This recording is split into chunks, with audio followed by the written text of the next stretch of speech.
Hola, hola, buenas noches, ¿cómo están, amados hermanos? Nosotros aquí en Morelia estamos bien. Desde acá les mandamos saludos a toda la República Mexicana y más allá, donde quiera que nos estén viendo, ya sea en vivo o de manera diferida, cuando nos vean. A todos un saludo y bendiciones en el nombre de Jesús. Bueno, ¿cómo les fue la semana pasada? La semana de la pasión de nuestro Señor Jesucristo.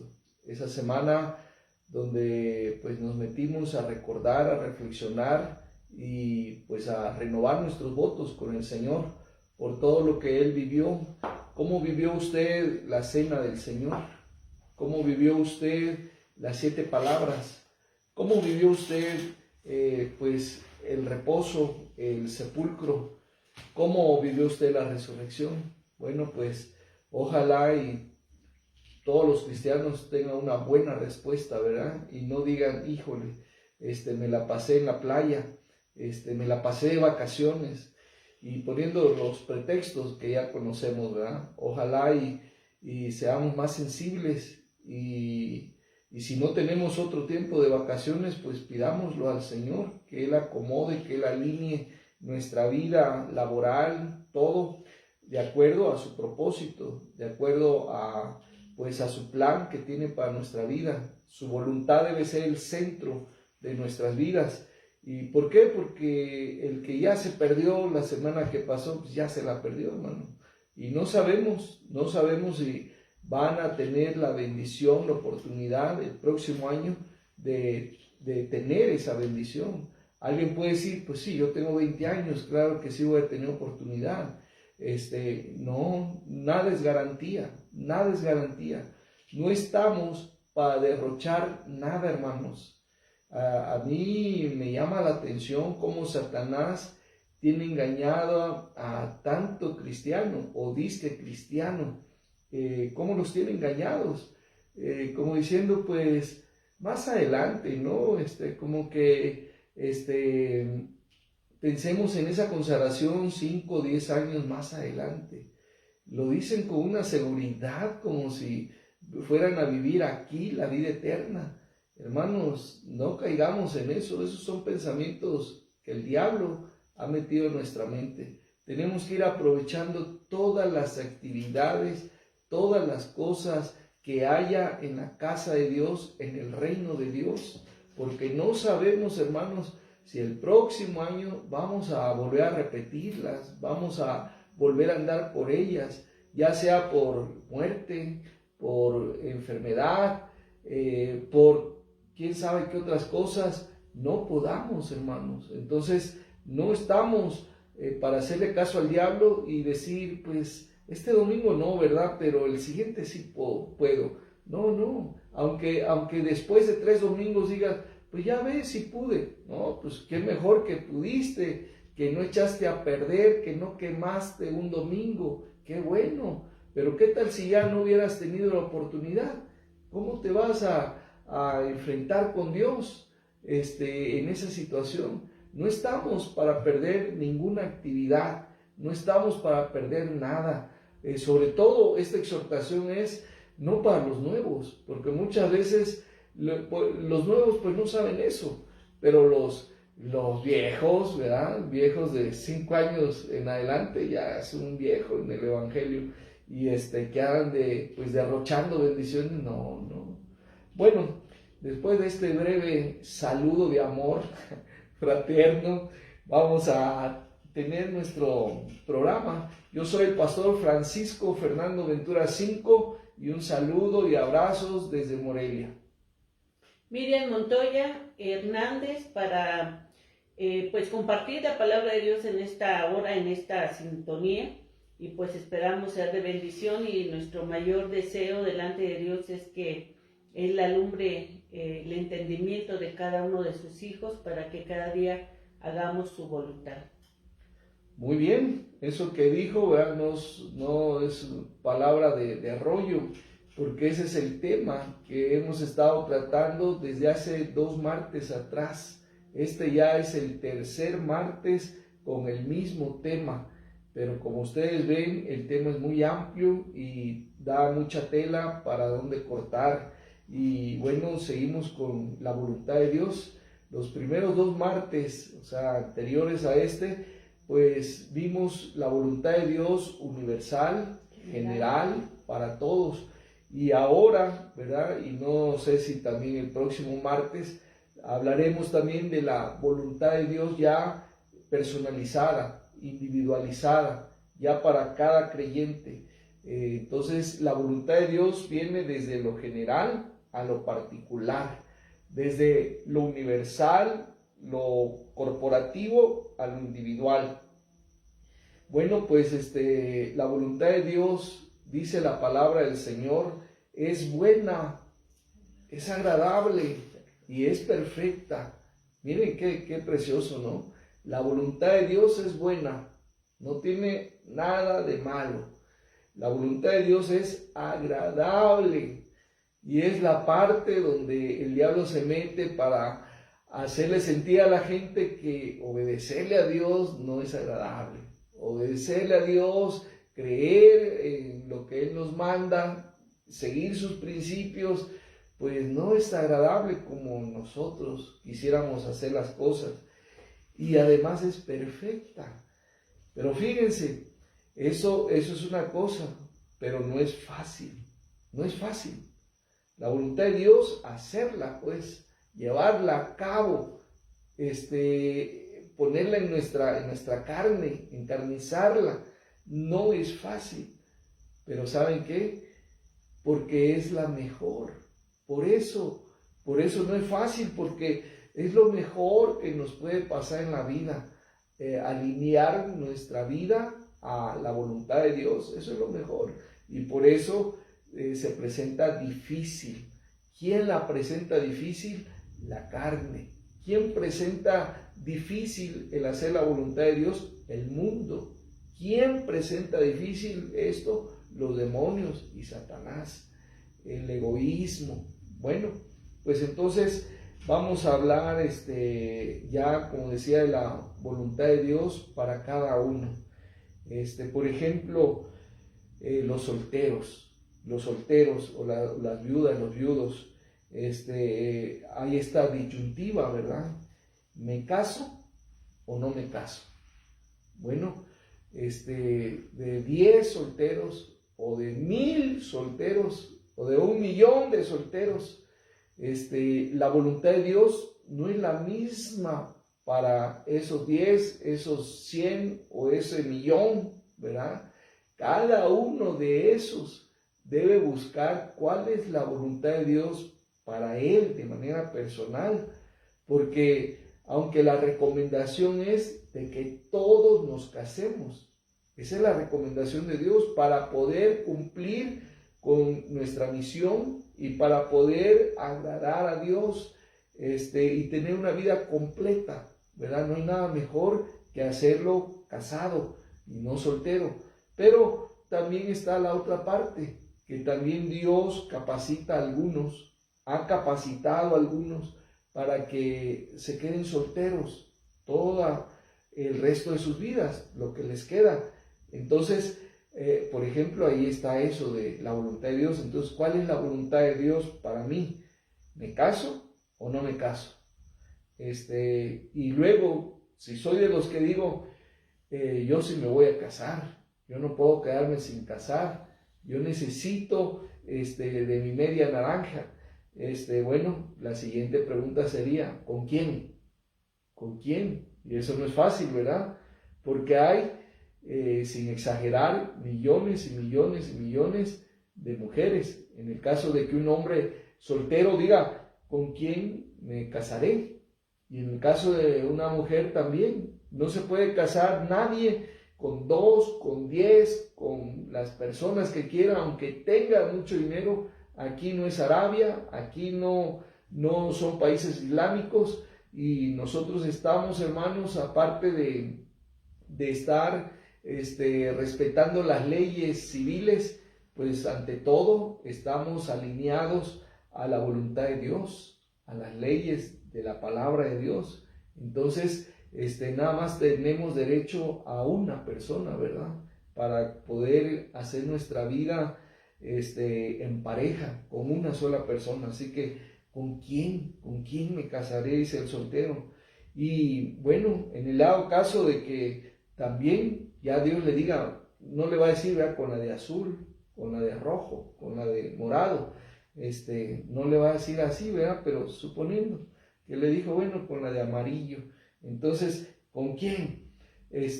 Luego debe ser la siguiente pregunta: ¿cómo debe ser nuestro vivir? ¿Cómo debo vivir yo con la de amarillo? ¿Cómo debo vivir yo, dirá la mujer, con el de café, ¿verdad? ¿Cómo debe ser nuestro vivir? Como ven, esto está marcado en la palabra de Dios. Dios no lo deja a nuestra elección. Dios no lo deja que, pues, no pongan interés en eso. Si quieren casarse, cásense. Si quieren casarse, divorciarse, volverse a casar. Si quieren esto, no, Dios no lo deja a nuestro libre albedrío, no. A nuestro libre albedrío, algunas otras cosas dentro de este paquete, pero de que te casas o soltero y respetas la voluntad de Dios, eso no hay discusión. Vamos a ver algunos pasajes de la Escritura que nos muestran esa autoridad del cielo. Segunda a los Corintios capítulo 6, versículos del 14 al 16 dice así: no os unáis en yugo desigual con los incrédulos. Pues si el soltero está preguntándose, Señor, yo quiero casarme, pero ¿con quién me casaré? Bueno, de esos millones y millones y millones de posibilidades, nada más con una persona se va a casar, pero esa persona tiene que ser creyente como el que está orando. Tiene que ser de la misma fe. No es que uno tenga por Dios a Mahoma y otro tenga por Dios a Jesucristo. Uno tenga por Dios a Buda y otro tenga por Dios a Jesucristo. No, tienen que tener el mismo Dios. Y no es que uno sea monoteísta diciendo solamente el Dios de la Biblia y el otro diga sí, el Dios de la Biblia, pero también tal virgen o también tal santo. Ahí no hay unidad, ahí no hay igualdad. Entonces dice la palabra de Dios, no os unáis en yugo desigual, ¿verdad? Entonces, ¿quieres que te vaya bien? Obedece la palabra de Dios. Luego dice, porque qué compañerismo, aquí está el argumento de Dios y muy lógico. A quienes dicen, yo no me voy por las emociones, por los sentimientos, yo por el razonamiento. A ver, razona esto que dice la Escritura. ¿Qué compañerismo tiene la justicia con la injusticia? Es una pregunta retórica. Ningún compañerismo. Cada quien es independiente, cada quien tiene ámbitos distintos. No hay comunión, no hay compañerismo entre la justicia y la injusticia. Es como blanco y negro, como luz y oscuridad. Y luego dice, ¿y qué comunión la luz con las tinieblas? O sea, ¿qué unidad, qué armonía hay la luz con las tinieblas? Ninguna también. Otro argumento lógico, ¿y qué concordia Cristo con Belial? O sea, ¿cuántos acuerdos hay entre Cristo y el diablo? ¿Cuánta armonía puede haber entre ellos? Para nada, ¿verdad? Dice, ¿o qué parte el creyente con el incrédulo? ¿Y qué acuerdo hay entre el templo de Dios y los ídolos? Porque vosotros sois el templo del Dios viviente. Como Dios dijo, habitaré y andaré entre ellos, y seré su Dios, y ellos serán mi pueblo. Bueno, ahí, este es un solo pasaje de muchos que hay. Ahora, bueno, ya el soltero dijo, ya me voy a casar con una creyente que cree exactamente lo mismo que yo y que tiene el mismo Dios que yo tengo y la misma fe que yo tengo. Bueno, eso no es todo. ¿Qué sigue? Bueno, preguntarse el uno al otro, ¿cuál es tu prioridad? ¿Dios es tu prioridad? ¿Quieres que Él guíe nuestro matrimonio? ¿Quieres que los dos nos sometamos a lo que dice la palabra de Dios? Y uno va a decir, ¿verdad? Sí, si es la voluntad de Dios, el otro tiene que decir, sí, yo también quiero respetar lo que dice la Biblia y nos vamos a someter a lo que dice la Biblia y lo que dice la Biblia va a ser nuestra ley. Si los dos dicen eso, adelante, ¿verdad? Porque dice el Salmo 127:1, si el Señor no edificare la casa, en vano trabajan los que la edifican. Si el Señor no guardare la ciudad, en vano vela la guardia. Así que imagínate que uno diga, el Señor tiene que ser la prioridad, y el otro diga, no lo tomes tan a pecho, no seas tan radical, ¿verdad? No te fanatices, ¿no? Pues sabes que, ¿no? Vete tú con los que piensan así, y yo, pues si tú dices que soy fanático, pues con otra fanática, ¿verdad? Entonces, ¿por qué? Porque esto es lo que nos está marcando la palabra de Dios. De esa manera vamos a escoger, como dice la palabra, que la voluntad de Dios es buena. De esa manera vamos a escoger lo bueno, lo agradable y lo perfecto. Luego dice Marcos 10, del 7 al 9. Por esto dejará el hombre a su padre y a su madre, y se unirá a su mujer, y los dos serán una sola carne. Así que ya no son más dos, sino uno. Por tanto, lo que Dios juntó, no lo separe el hombre. Entonces, si la pareja dice, los dos creemos en Jesucristo, los dos somos de la misma denominación, los dos somos de la misma fe, está bien, no te enojes. Y luego dice, y vamos a tomar por prioridad a Dios, está bien, vamos bien. Pero ¿sabes qué? Yo voy a estar 1 o 2 días de la semana con mi mamá, y allá vamos a ir a comer, inclusive ahí nos vamos a quedar a dormir.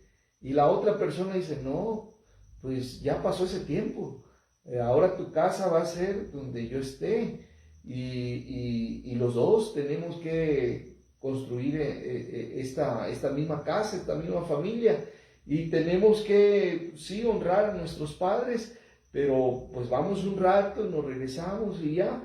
Pero ¿por qué? Porque la Biblia dice que por esto dejará el hombre a su padre y a su madre, por este nuevo hogar, por esta nueva misión que Dios nos da, por esta nueva etapa. Ya aquello ya pasó, ya dejamos de ser niños, ya dejamos de ser dependientes, ahora ya somos independientes de ellos y nos volvemos dependientes e interdependientes con la pareja. Entonces, ahí está otro principio, ¿verdad?, que hay que seguir para que las cosas sean buenas, agradables y perfectas. Y bueno, hay tantos versículos más que vienen al caso, ¿verdad?, para hacer bien las cosas. Sin embargo, necesitamos continuar con esto y voy a suspender aquí esta parte y seguimos.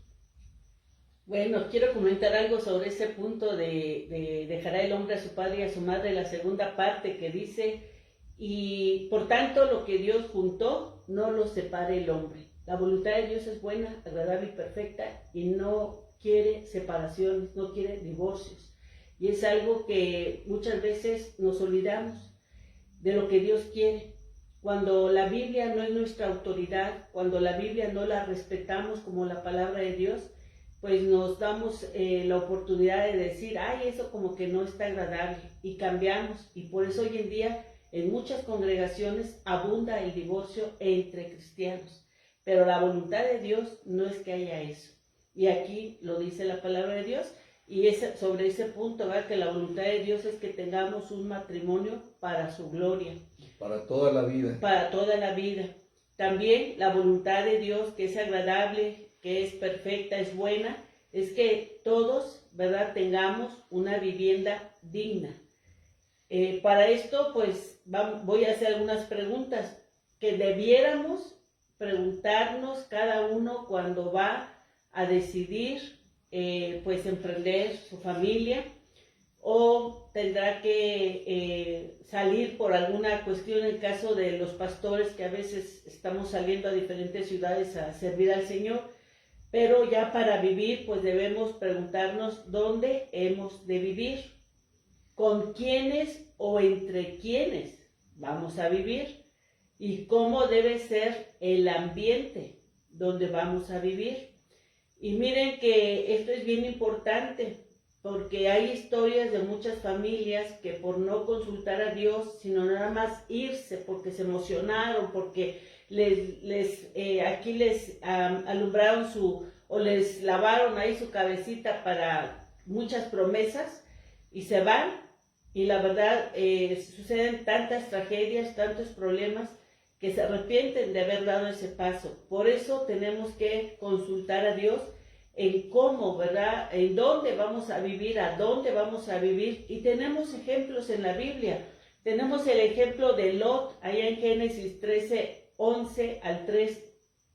Entonces Lot escogió para sí toda la llanura del Jordán, y se fue Lot hacia el oriente, y se apartaron el uno del otro. Abraham acampó en la tierra de Canaán, en tanto que Lot habitó en las ciudades de la llanura, y fue poniendo sus tiendas hasta Sodoma.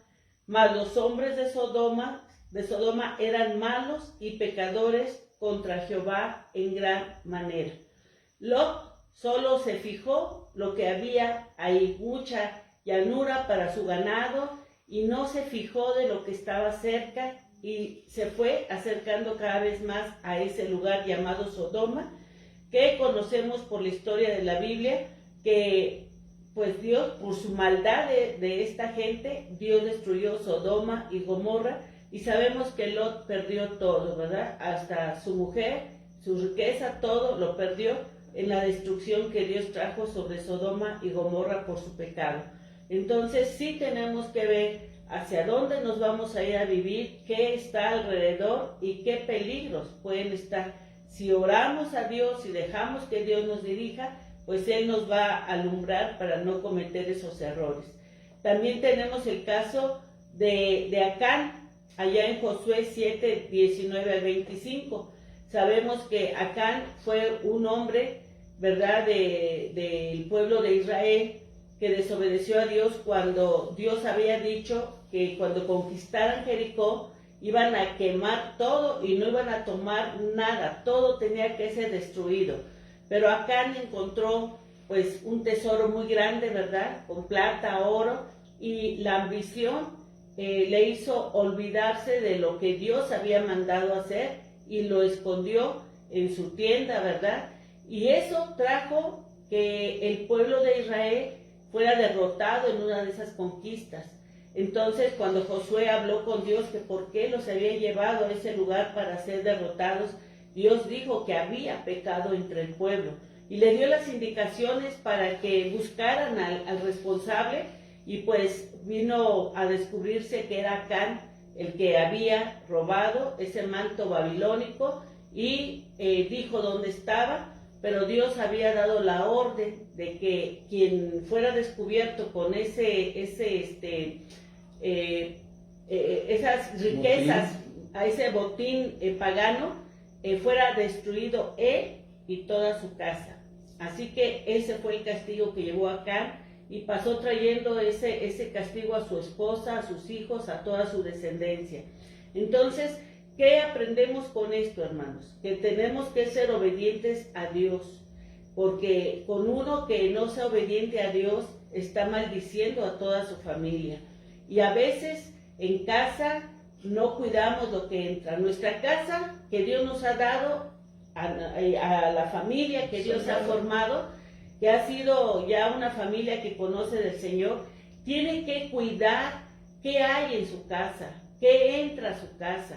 Y el padre de familia, la madre de familia tiene que estar velando porque ese lugar donde debe reinar Cristo sea un lugar santo, sea un lugar que se vea libre, ¿verdad?, de cosas que a Dios no le agradan. A veces entran amuletos y nos damos cuenta y ¡ay, no pasa nada! Cuando sabemos que esos amuletos atraen demonios, espíritus inmundos. Hay veces que en casa se escucha la música pagana, como si fuéramos del mundo, y no se dice nada. Todos se deleitan con esas canciones mundanas. Y eso está contaminando nuestro hogar. Hay veces que hay hijos o padre o la mamá que trabaja que traen cosas robadas de allá del trabajo, a lo mejor no robadas así descaradamente, pero pues toman lo que no es suyo y lo llevan a la casa. Pues son cosas robadas y eso está trayendo maldición a la familia por andar trayendo esas cosas deshonestas a la casa. Entonces debemos cuidar lo que entra y lo que se practica en la casa que pueda honrar a Dios, porque a veces, como Acán, que trajo la maldición a toda su familia, a veces por uno en la casa puede entrar una maldición para toda la familia. Tenemos que ser cuidadosos de esto. Y luego en Hechos 16 habla de cuando el Pablo, ¿verdad?, había sido encarcelado por predicar la palabra, pero luego cuando él predica, ¿verdad?, Lidia, una vendedora de telas, dice la Biblia que sus ojos fueron abiertos y entendió el Evangelio. Y luego le pidió a Pablo, ¿verdad?, que por favor, si ellos consideraban que era digna de que habitaran en su casa, que se quedaran unos días ahí en su casa para que les siguieran hablando, compartiendo del Evangelio que habían escuchado y al cual habían abierto su corazón. Vemos que Pablo, con quien le acompañaba, fueron y sí se quedaron en esa casa porque Dios les indicó que sí. Hay veces que Dios sí somos siervos de Dios, pero hay veces donde Dios sí nos dice ni siquiera entres ahí. O a veces entra uno y percibe lo que se mueve ahí, y más vale decir adiós, ¿verdad? Porque debemos tener mucho cuidado dónde entramos, dónde posamos. A veces, de verdad, Dios nos dice no y nos lleva a otro lugar para poder descansar. Entonces, esta es una cuestión que tenemos que estar buscando como la voluntad de Dios, en dónde vamos a posar, dónde vamos a vivir una vivienda digna. Dios quiere que tengamos. Bueno, pues después de haber hablado un poco sobre cuál es la voluntad de Dios con respecto a la vida civil, cómo quedarse, ¿verdad? Si soltero, casado y todo eso, y luego de ahí se pasa a dónde vamos a vivir, ¿no? Dónde va a desarrollarse nuestra familia, dónde va a desenvolverse y todo eso es muy importante. Y nosotros de manera personal tendríamos mucho que compartirles, darles tips, darles testimonios, porque en 38 años de casados, pues le hemos dado la vuelta a México. No tanto, ¿verdad? Pero sí conocemos el estado de San Luis Potosí, estuvimos por allá, estuvimos en el estado de México, estuvimos en Chiapas, en el estado de Hidalgo, ahora Michoacán, y pues en varios lugares de estos estados. Entonces, sí tenemos idea, ¿verdad?, de cómo buscar al Señor para que pues nos acomode, para que lleguemos bien, para que pues no nos arrepintamos después de haber dejado nuestra tierra, nuestro trabajo, etcétera. Entonces hay mucho que decir al respecto, pero bueno, les estamos dando las claves para que triunfen en muchas de estas cosas. Ahora vamos a hablar acerca del trabajo. El trabajo también es importante, ¿verdad? También Dios tiene que ver con el trabajo. Saben que Dios, cuando diseñó nuestra vida y nos dio los talentos, nos dio las habilidades, las destrezas, para que por medio de ellas pues sobrevivamos en este mundo. Entonces Él pensó en que íbamos a trabajar y todo, así que hay que tomarlo en cuenta Dios. Seguramente que una prueba dura en la vida pues es cuando nos quedamos sin trabajo, cuando un padre de familia, ¿verdad?, o los dos trabajan y de repente los dos pierden el trabajo, pues estamos hablando de que van a pasar por una dura prueba. Eso es una prueba muy dura, quedarse sin trabajo y buscar uno nuevo también. Luego llega el momento de desesperación, que a veces piensa uno, voy a dejar este trabajo que ya me aburrió, o hay mucha injusticia acá, lo voy a dejar y yo sé que en una semana consigo trabajo. Y a veces no es así. A veces esa semana se convierte en un mes sin trabajo, a veces en 3 meses, a veces en 6 meses o en más tiempo sin trabajo, y lo cual ya representa dolor, sufrimiento para la familia, porque pues no hay entradas económicas en todo ese tiempo, ¿verdad? Y eso ya representa sufrimiento. Entonces necesitamos tomar en cuenta lo que dice la Biblia respecto al trabajo, cómo saber si el trabajo que tengo, si a lo que me dedico alaba a Dios, glorifica a Dios, es el trabajo correcto y adecuado. Es necesario poner atención en esto. Miren, también, por ejemplo, la ética cristiana de muchos hoy en día es una ética situacional, así se le llama en los libros de ética, ¿verdad? Ética situacional. ¿Y a qué se refiere? Pues que el cristiano anda dependiendo de las circunstancias, navega de acuerdo a las circunstancias y no de acuerdo a las convicciones. Así que estamos hablando de que cuando un cristiano pues se deja llevar por las circunstancias, se deja llevar por el clima, se deja llevar por cosas superficiales, estamos hablando de una fe relativa, no una fe radical. Por ejemplo, hoy elegimos en qué ocuparnos a cambio de la remuneración económica. Si tu trabajo está en contra de la salud, porque se trata de vender tabaco, se trata de vender alcohol, se trata de vender sexo, se trata de vender pues cosas deshonestas, ¿no? Que viene a romper y a corromper más bien tu honestidad, pues sin duda debes dejar ese trabajo. Yo pasé en algún momento en mi vida con la necesidad de aparte de servir a Dios en el ministerio, buscarme un trabajo. Y se pasó de un día a semana y a un mes, y creo que se rebasó el mes, no estoy ya ni me acuerdo para que vean, pero ese tiempo se nos hizo larguísimo, ¿verdad? De no tener esa otra entrada. Entonces fue complicado, fue algo difícil. Y en el transcurso, pues llegaba ese pensamiento del diablo, ¿verdad? Mira que no hay puertas abiertas, mira que se te cierran las puertas nada más por la edad. Entonces, pues si te sale de chofer, de vender licor, pues acéptalo, tu familia tiene necesidad y todo eso.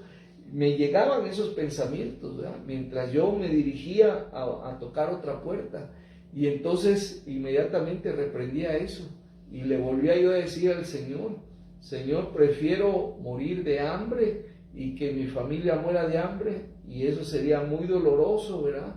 Pero prefiero eso, Señor, a vender alcohol, a vender tabaco, a hacer una cosa ilícita. Y con tal de tener dinero y de tener comida, prefiero que muramos, Señor. Y eso le agradó al Señor, porque inmediatamente me dio un trabajo y satisfizo nuestra necesidad. Entonces, sin embargo, no todos aguantan, ¿verdad? No todos tienen esa convicción y tienen una ética situacional que depende de sus circunstancias, y que sacrifican su fe, su honestidad por el hambre, por el dinero. Y entonces estamos hablando de una fe relativa y no una fe radical. Estamos hablando de una persona que lo único que le interesa es la remuneración económica, cuando el trabajo hay que verse que sea un trabajo digno, que sea un trabajo que pues no solamente me dé comer, sino que va a ser un trabajo en el cual voy a estar 8 horas, 10 horas, 12 horas, pues que yo lo disfrute, que me guste hacerlo, que yo ponga mi sello de garantía en lo que hago, que sea un trabajo que sea bien en todos los aspectos, y no nada más que yo vea uno solo, lo económico, el salario, no, cuidado con eso. Mucha gente hoy en día le está fallando a Dios porque se deja ir solamente porque es que yo quiero ganar bien, es que yo quiero ganar mucho, y no importa que por eso yo esté sacrificando a mi hogar y lo deje allá, y ya cuando llego todos están dormidos, o por el trabajo, por el dinero, pues ya no voy a tener domingos para Dios. Pues no importa, no importa. Mucha gente así le hace, pero pues así les va o les va a ir. Así que cuidado, cuidado, hermanos, seamos inteligentes, seamos sabios. Dios está con nosotros, Dios está con nosotros. No manejemos esa ética de situación, sino de convicción. Amén. También la voluntad de Dios es de que pues tengamos bienes, que tengamos posesiones, pero sanas. O sea, Dios no está peleado con que seamos bendecidos económicamente. Y como decíamos, pues si nos da un trabajo, el trabajo pues nos va a dar una remuneración por nuestro esfuerzo. Pero la pregunta es aquí si hay un límite en lo que yo debo percibir como ese sueldo. Y yo quiero decirles, sí, hermanos, sí debe haber un límite en nuestra parte. Tenemos que poner un límite, y el límite es que esto sea sin avaricia ni codicia, porque la avaricia nos va a hacer perder la brújula, nos va a hacer perder la fe, nos va a hacer que nos alejemos de la familia, porque la avaricia o la codicia es cuando ya tengo lo que me propuse, cuando ya gano no el mínimo, sino ya tengo una mejor entrada que nos ha bendecido a la familia, nos permite vivir mejor. Ya logré eso, pero cuando se logra eso a veces se quiere más, y luego más, y luego más. Entonces ya se hace una adicción. ¿Por qué? Porque la codicia nos está pidiendo más y más. Hemos dejado entrar la codicia o la avaricia, y esto nos aleja de la familia, nos aleja de los compromisos con Dios. Es cuando, es que no tengo tiempo porque estamos esclavizados en ese trabajo para tener pues mucho dinero y más cosas materiales, ¿verdad? Muchos bienes. Entonces sí debemos poner un límite, y sí es importante que veamos que esto lo dice la palabra de Dios en Proverbios 1 del 10 al 19, dice así: Hijo mío, si los pecadores te quisieran engañar, no consientas. Si dijeren, ven con nosotros, pongamos acechanza para derramar sangre, acechemos sin motivo al inocente, los tragaremos vivos como el Seol y enteros como los que caen en el abismo. Hallaremos riquezas de toda clase, llenaremos nuestras casas de despojos, echa tu suerte entre nosotros, tengamos todos una bolsa. Hijo mío, no andes en camino con ellos, aparta tu pie de sus veredas, porque sus pies corren hacia el mal y van presurosos a derramar sangre. Vemos aquí que puede haber algo que nos ofrezcan, ¿verdad? Pero haciendo mal, haciendo daño, robando, matando. Eso no es agradable, porque pues vamos a terminar mal y estamos deshonrando a nuestro Dios. Pero vamos a ver qué dice primera de Timoteo 6, del 6 al 10. Dice: pero gran ganancia es la piedad acompañada de contentamiento, porque nada hemos traído a este mundo y sin duda nada podremos sacar. Así que, teniendo sustento y abrigo, estemos contentos con esto, porque los que quieren enriquecerse caen en tentación y lazo, y en muchas codicias necias y dañosas que hunden a los hombres en destrucción y perdición. Porque raíz de todos los males es el amor al dinero, el cual, codiciando algunos, se extraviaron de la fe y fueron traspasados de muchos dolores. Entonces la palabra de Dios nos habla claramente que el ocuparnos en hacer mucha riqueza, en tener muchas cosas materiales, de nada nos sirve, porque cuando salimos de este mundo, cuando nos vamos de este mundo, nada nos llevamos, nada por lo que se esforzó la gente aquí, por lo que luchó, nada se lleva. Y dice la Biblia que debiéramos estar contentos con tener el sustento, con tener el alimento. Eso debe tener contenta nuestra vida, que Dios nunca nos deja, nunca nos desampara, y debiéramos evitar caer en esas codicias engañosas que nos van a destruir y nos van a hacer perder sobre todo la bendición de nuestro Dios. Hebreos 13:5 dice: sean vuestras costumbres sin avaricias, contentos con lo que tenéis ahora, porque Él dijo: no te desampararé ni te dejaré. Entonces la palabra de Dios dice que si confiamos en el Señor, vamos a hacer a un lado la avaricia, vamos a hacer a un lado la codicia, porque vamos a tener la plena confianza de que Dios nunca nos va a desamparar ni dejar. Entonces también tenemos el caso del joven rico, ¿verdad? Cuando Jesús le dijo: vende todo lo que tienes, ¿verdad? Y sígueme. Su codicia, su ambición a su dinero no le permitió seguir a Jesús. Entonces, hermanos, tenemos que guardar nuestro corazón de la avaricia, reconociendo que la voluntad de Dios sí es que tengamos bienes, sí es que tengamos una buena economía, pero que no sea a través de avaricia y codicia, sino siempre puestos en sus manos, y que Él sea el que provea lo que Él quiere. Muy bien, pues como ven, todo lleva un orden. Todo debe empezar por un matrimonio bien constituido, por un matrimonio cimentado en el amor y en la voluntad de Dios, y ya de ahí pues pasar juntos a ver lo de dónde vamos a vivir, una vivienda digna, un lugar que honre y alabe a Dios. Pero también después de eso veíamos del trabajo, un trabajo digno, honesto, un trabajo que Dios nos haya dado, y que sea digno ante todo, ¿verdad? Honroso.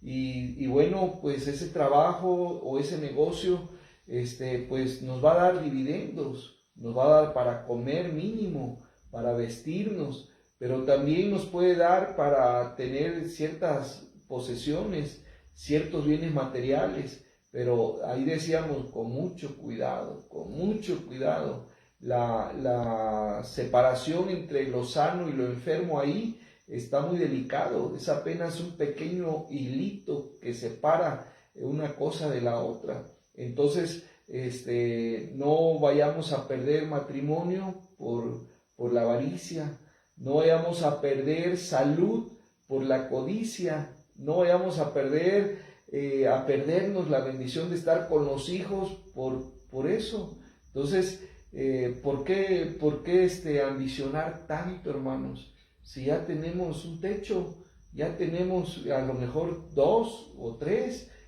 pero si ya quieres tener más y ya estás pensando también en darle herencia a los nietos, cuidado, ya perdiste la brújula, ya perdiste la esencia de la vida.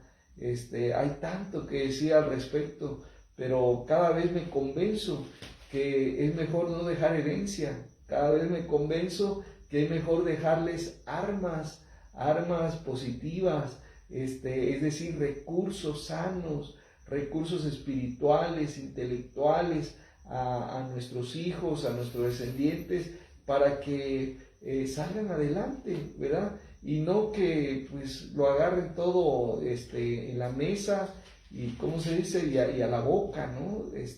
Hay mucho que discutir al respecto, pero lo vamos a dejar para otra ocasión.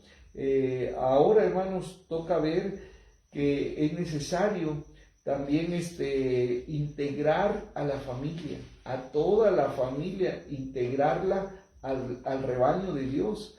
Saben que pues en cada ciudad, hermanos, de México y de Latinoamérica, hay muchos rebaños. Al decir rebaños, hermanos, me refiero no a denominaciones. Cada denominación tiene varios rebaños, cada denominación. Miren, por ejemplo, nosotros estamos dentro de la denominación bautista.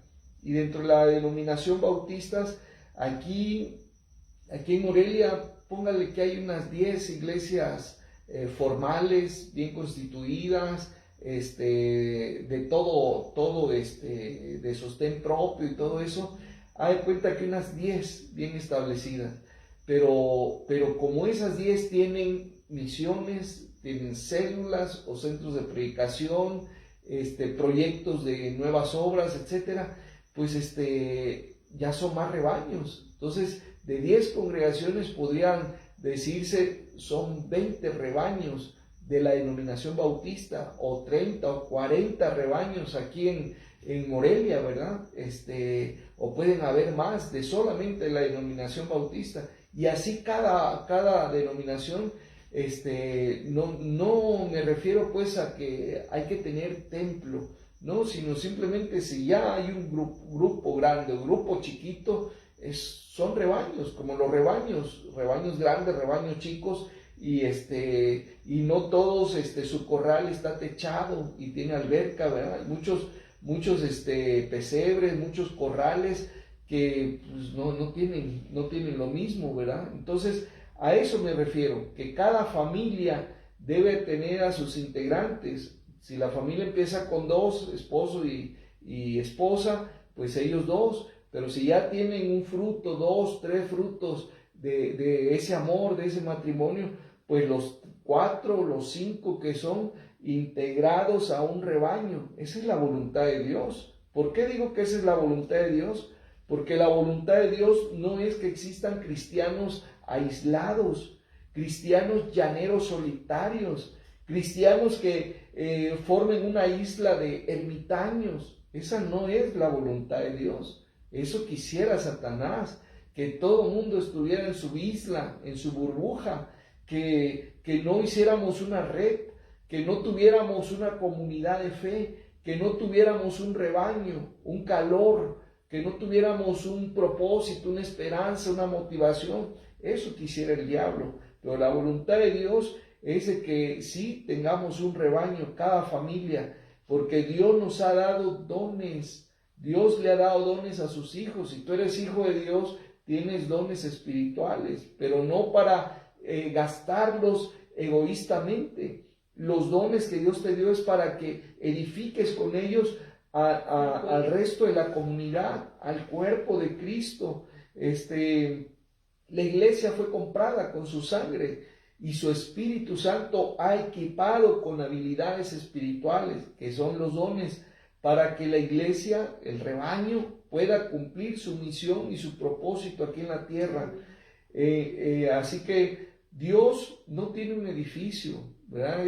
Es una cosa humana, ¿sí? Dios no tiene un edificio ni una mansión terrenal para cada hombre o cada mujer que se arrepiente y se pone a sus pies, sino tiene una familia. Dios no dice, los templos más bonitos y las iglesias que primero voy a poner en la lista para llevarme al cielo son las que tienen el edificio más grande, más limpio, más bonito, con más tecnología. No.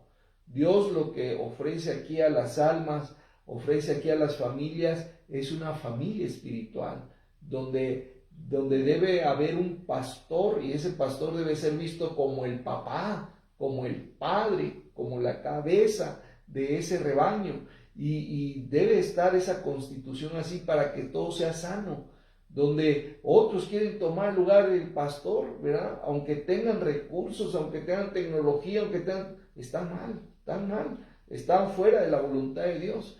Así que Dios quiere que todas las familias estén integradas a una red, estén integradas a una célula, estén integradas a un rebaño de Dios, y para hacer su voluntad, para que compartan sus dones espirituales, para que todos se comprometan a la edificación y no esperar solamente que 1 o 2 funcionen con todo, sino que todos funcionemos con lo que Dios nos ha dado, que nadie entierre su don espiritual. Así que el reino de Dios está compuesto por ángeles y por hombres perdonados, pero en proceso de transformación y de restauración. Así que intégrate, hermano, intégrate e integra a tus hijos.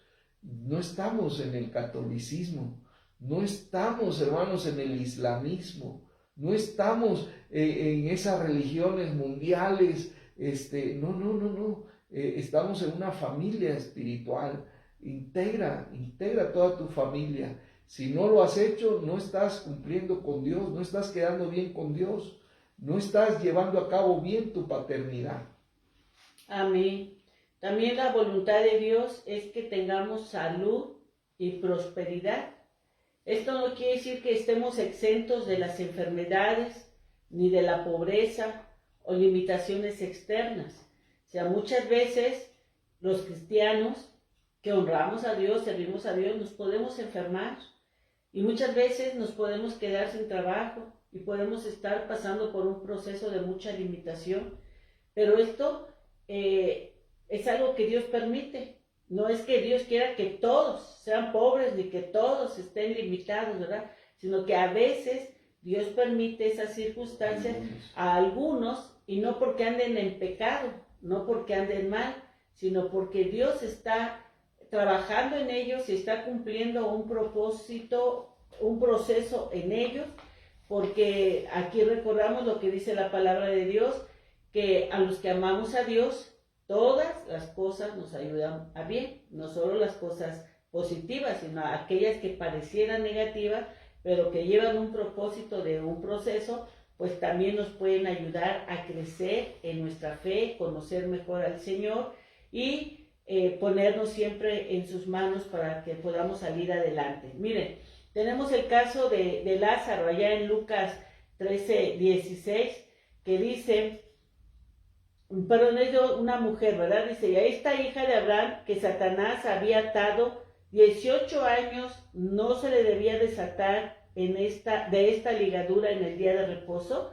Estamos viendo una mujer que estaba enferma, que estaba en el templo, pero que traía un problema de estar encorvada, caminar ya por 18 años encorvada, pero Jesús la sanó y sabemos que se molestaron ahí los religiosos, ¿verdad? Que porque lo había sanado el día de reposo, pero Jesús permitió esa enfermedad porque quería que la gente viera el poder de Dios. Y entonces ese milagro fue para exaltar el nombre de Dios.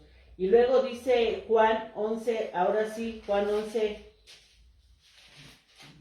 del 1 al 4, ahora sí se refiere a Lázaro, aquel Lázaro que tenía sus hermanas María y Marta, aquel Lázaro que había muerto, ¿verdad? Ya tenía 4 días de muerto, y Jesús vino y pues hizo un milagro. Dice, estaban entonces enfermo uno llamado Lázaro de Betania, la aldea de María y de Marta su hermana. María, cuyo hermano Lázaro estaba enfermo, fue la que ungió al Señor con perfume y le enjugó sus pies con sus cabellos.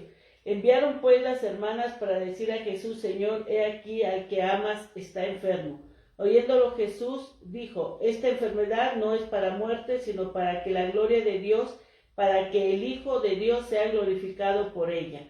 Ahí vemos, era un amigo, el cual Jesús se enteró a tiempo, pero Jesús sabía que debía morir Lázaro y él iba a hacer el milagro de resucitarlo.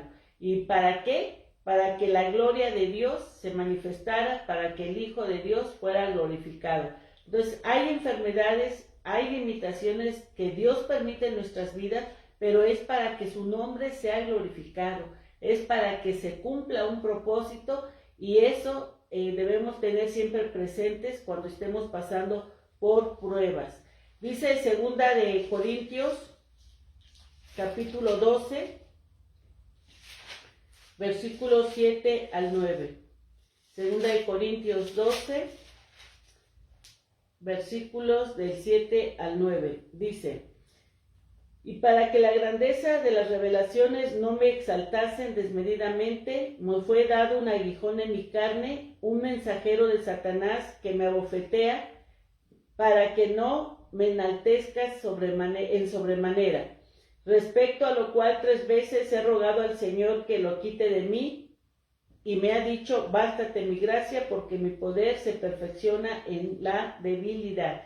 Vemos aquí al apóstol Pablo, que cuando, pues él tuvo, Dios lo usó en gran manera, Dios le reveló muchas cosas, y pudo eso hacer que él se exaltara, y Dios le permite un aguijón, que no sabemos en sí qué enfermedad era, pero Dios se lo permite, ¿verdad? Para que él se acordara que era hombre y no le viniera enaltecerse, ¿verdad? Por todo lo que estaba viviendo o siendo usado por el Señor. Y dice que él le rogó 3 veces al Señor que le quitara ese aguijón de su carne, pero Dios le respondió, bástate mi gracia, porque mi poder se perfecciona en tu debilidad. Y eso, hermanos, a veces cuando tenemos alguna enfermedad, confiamos en Dios, oramos y oramos, y el Señor no nos concede la salud, porque Él desea que seamos sanos, Él lo desea, pero si Dios no lo concede, es porque Él tiene propósitos mejores y tiene un propósito sobre todo eterno para nosotros. Dice Santiago 2:5. Hermanos míos amados, oíd, ¿no ha elegido Dios a los pobres de este mundo para que sean ricos en fe y herederos del reino que ha prometido a los que le aman? Si alguien ha luchado tanto por tener prosperidad, por tener salir adelante, ¿verdad? Y no se puede, y no se puede, y no se puede, mis hermanos, acuérdate que Dios a veces así eligió para nosotros, porque la manera en que nos quiere enriquecer es en fe, enriquecer nuestra vida espiritual, porque muchas veces lo material detiene nuestro crecimiento espiritual, nuestro avance espiritual. Y si a veces alguien dice, ay, es que por más que me esfuerzo, no puedo ver más que lo mismo, no puedo avanzar a más.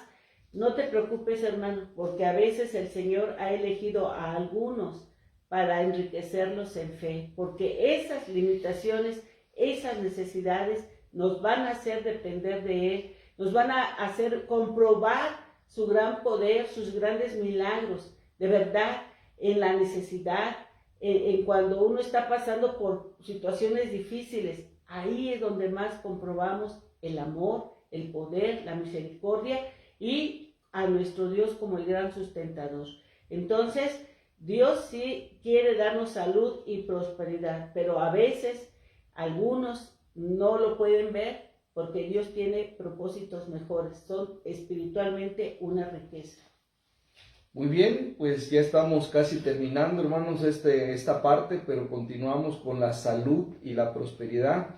Como estamos viendo, no estamos exentos los cristianos de enfermarnos, ni estamos exentos de hasta terminar como pobres o nunca salir de pobres. No estamos exentos, hermanos, y eso no tiene nada que ver con nuestro nivel de espiritualidad, ¿verdad? Cuidado ahora con las doctrinas, con esas nuevas iglesias y que lamentablemente pues son grandes, ¿verdad? Que manejan esta parte, ¿verdad? De que siempre prometiendo sanidad, siempre prometiendo riquezas, prosperidad, y no es así, hermanos, no es así. ¿Por qué? Porque Dios no quiere uniformarnos a todos, de que todo este pueblo no se enferma. No, es mentira, es mentira. O que todo este pueblo tiene que ser próspero, no debe haber pobres aquí. No, hermano, eso es mentira. Ahí está esa mujer que 18 años encorvada, jorobada, y dice, era hija de Abraham, era hija del pacto, era hija de Dios, pero había un día señalado, ¿verdad? Hasta los 18 años de su enfermedad, ser liberada de eso. Pero 18 años Dios permitió, y ella no estuvo exenta de esa enfermedad por 18 años. Igual así, hermanos, Lázaro, el de la parábola, ¿verdad? Lázaro de la parábola con el rico. Acuérdense que el rico era el próspero, el rico era el de la alegría, era el de la música, y Lázaro era el pobre, era el enfermo. Estas dos cosas tenía Lázaro de la parábola, pobre y enfermo. O sea, él no entraba en las iglesias de prosperidad, ¿verdad? Él ni siquiera para quedarse en la puerta, era corrido de una iglesia de esas. ¿Por qué? Porque era pobre y enfermo, pero ese pobre y enfermo se fue al cielo, porque para ir al cielo hay que ser santo, porque sin santidad nadie verá al Señor. Y era pobre y era enfermo, pero era santo. Este hombre, pobre y enfermo, pero tenía una fe, tenía convicción, era radical, era fanático, si quieren llamarle así, era un buen cristiano. Lázaro no tenía para diezmo, porque no tenía, pero fue al cielo, porque tenía otras cosas dentro de su corazón, donde no permitía que entrara el pecado, que entrara la maldad. Así que no estamos exentos de enfermedades, hermano. Y Elías, por ejemplo, no murió de enfermedad alguna. No hubo enfermedad grave en él. Pasó por una enfermedad emocional llamada depresión, ¿verdad? Pero fue rápido que entró y salió de esa enfermedad. Dios le ayudó en eso, pero Dios lo arrebató y no murió este hombre de enfermedad. Y sin embargo, Pablo, que fue un gran misionero, un gran siervo de Dios, que tuvo muchos dones espirituales, pues Pablo tuvo también una enfermedad, por la cual estuvo ore y ore y ore al Señor, y el Señor le dijo, no, te voy a sanar, mi poder se va a perfeccionar en tu debilidad. Entonces, Dios tiene la solución a las enfermedades, pero cada uno de sus hijos debemos buscar con entendimiento cuál es la voluntad de Dios para mi vida y no dejarme llevar por el testimonio que escuché de aquel hermano. Y aquel hermano pues es como yo, es del mismo año, empezamos a compararnos y decir, bueno, si aquel lo sanó, Dios, a mí me tienes que sanar. O si sanaste a aquella hermana, a mi mamá la tienes que sanar. No, hermanos, cada uno debe buscar la voluntad de Dios, que nos dé entendimiento para saber cuál es la solución a nuestra enfermedad. Si quedarnos así enfermos o vamos a ser sanados, vamos a ser objeto de un milagro de Dios. ¿Por qué? Porque Dios decide cualquiera de estas dos cosas para sus hijos. A algunos de sus hijos los sanó, hizo milagros en ellos. A otros dijo, no te voy a sanar. Y eso es lo que conviene para ti, conviene para el reino, conviene para todos. Y ellos así lo entendieron. Amén. Pablo no dejó de predicar porque se haya molestado cuando Dios le dijo, no te voy a sanar. Y él siguió siendo el instrumento para que muchos más sanaran. Entonces, hoy pueden estar, por decir así, dos hermanos con diabetes y uno puede ser sanado. Y el otro decir, así como sanaste aquel, a mí también, pues también es diabetes y somos del mismo género y tenemos la misma edad y hasta del mismo pueblo somos, sáname. No. Eso no quiere decir que porque sanan algunos cristianos de aquella enfermedad, ahí está en la pandemia. ¿Cuántos cristianos murieron por el COVID? ¿Y cuántos cristianos sobrevivieron al COVID? Bueno, esto es, por eso le decía desde el principio, la voluntad de Dios personalizada, ¿verdad? Individualizada. Y aquí recibimos los principios, aquí recibimos en esta enseñanza cuáles son, cómo se expresa la voluntad de Dios y cómo debemos buscarla cada uno de nosotros, esperando que haya sido de bendición, de edificación, y que esto provoque hambre, provoque más sed de Dios, más búsqueda, ¿verdad? Esperando eso, pues nos despedimos, como ya saben. Maranata, Cristo viene pronto. Bendiciones.